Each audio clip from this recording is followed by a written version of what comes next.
Every town has at least one mystery, an unfinished story whispered in barbershops, shared in hushed tones at family dinners, or passed around like folklore.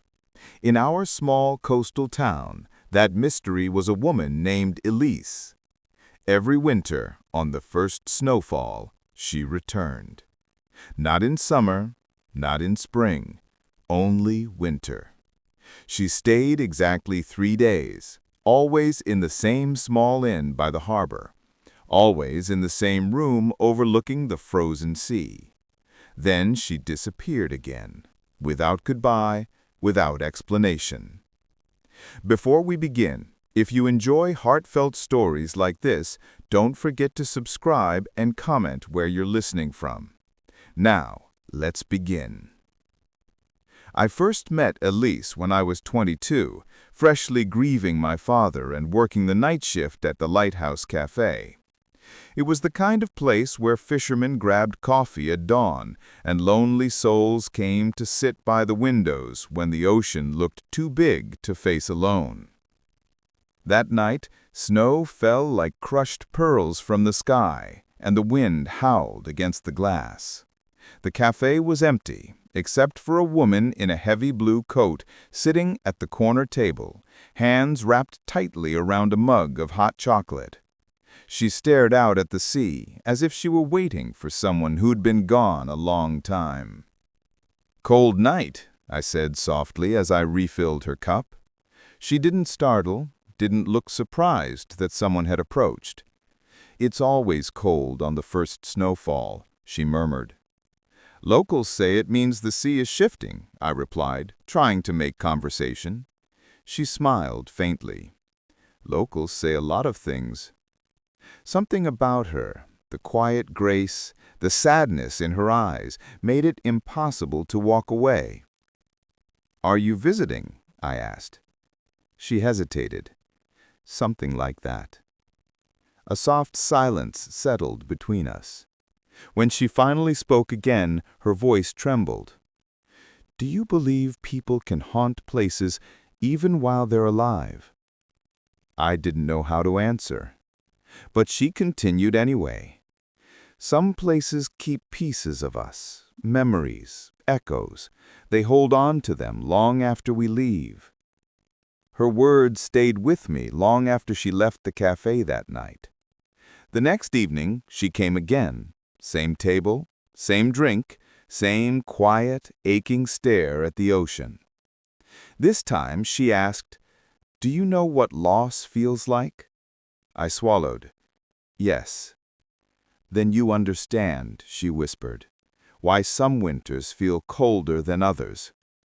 On the third night, her last night, she left me a small envelope with $10 for the drink and another folded piece of paper. It read, "Thank you for listening. It's easier to breathe in this town, even when it hurts." I thought I'd never see her again. But the next winter, on the first snowfall, she returned.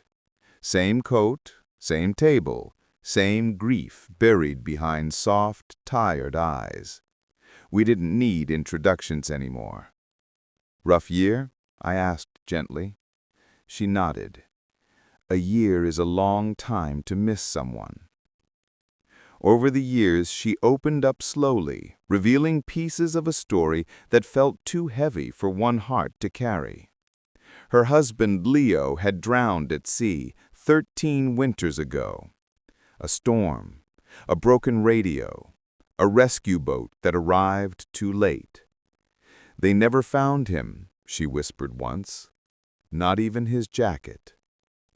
Every detail she shared felt carved from grief.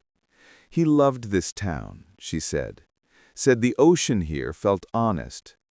Her voice always softened when she spoke of him. "He promised he'd come back for the first snowfall. It was our anniversary. He always kept his promises." Her eyes drifted toward the dark water. "Except that one."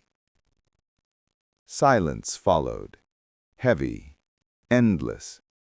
But she returned every winter, 3 nights, first snowfall. Some years she looked older, some years she looked thinner, but always she came back. And every time the whole town felt quieter, as if mourning with her. One year she brought a small wooden box with her. She placed it on the table and stared at it the way people stare at memories they're scared to open. "What's inside?" I asked. She traced the lid gently. His compass. The old brass compass glimmered faintly through the opening. I had seen fishermen hold such things the way one held prayers. "He carried it everywhere," she said it always pointed him home. She looked at me then, really looked at me. "What if I'm the only home he ever had, and I let him down?" "You didn't let him down," I said firmly. She smiled sadly. "Then why do I feel like I did?" Because grief is cruel, I thought. Because guilt attaches itself to love. Because the heart doesn't know how to stop blaming itself for things it couldn't control. But I didn't say any of that. Instead, I whispered, "Because you loved him deeply. That's all." She held the compass to her chest. A tear slipped down her cheek. "Sometimes," she murmured, "love feels like a lighthouse, bright and steady, but terribly lonely." I didn't know how to answer, so I sat with her in the quiet. Year after year, she returned. And slowly, something changed. She started asking about my life, my studies, my grieving mother, my dreams of leaving the town one day. She laughed a little more, not a lot, but enough.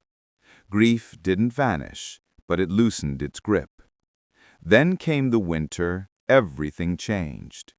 The first snowfall arrived late that year, heavy and sudden. I rushed to the café early, expecting her usual seat to be filled by her familiar blue coat. But she wasn't there. I waited an hour, 2. Still nothing. I checked the inn. Her room was empty. The key returned, her bag gone. Worried, I walked to the harbor. There she stood, near the edge of the dock, snow gathering in her hair, breath fogging in the frozen air. "Elise," I called softly. She didn't turn. When I reached her side, I noticed the compass in her hand. "It's been 13 years today," she whispered. "Since he went into that storm." Her voice cracked. "I waited for him every winter, hoping maybe the sea would give something back." A long silence. Then she looked at me with eyes filled not with despair, but with weary peace. "I think this is the year I let him rest." I nodded gently. "How do you want to do that?" She opened the compass. The needle spun wildly in the cold air. "He always said home wasn't a place. It was a person." She pressed the compass to her chest. A tear slipped down her cheek. "He found his home in me," she said. "But I kept him trapped in a grief he can't escape. Elise!" She shook her head softly. "The sea took him. I can't keep dragging him back every snowfall." She stepped forward, leaned over the railing, and whispered something so soft the wind almost swallowed it. "Thank you for loving me." Then she let the compass slip from her fingers. It fell silently, disappearing into the dark ocean below.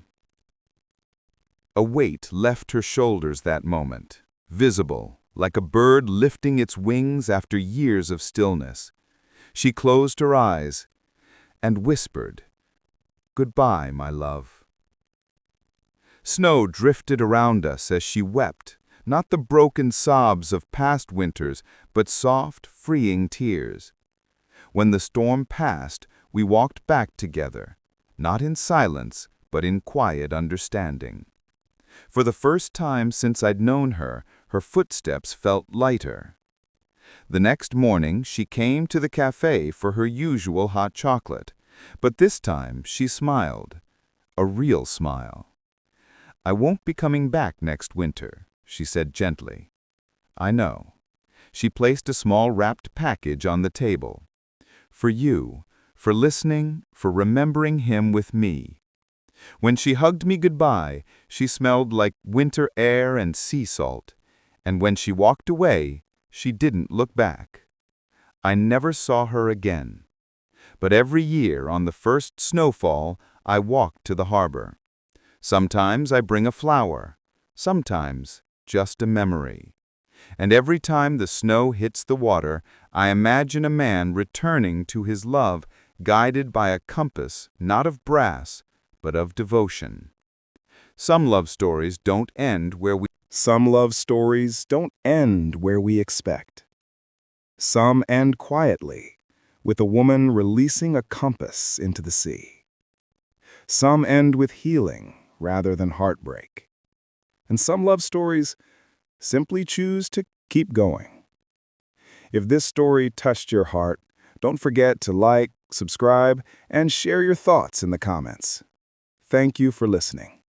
I'll see you in the next story.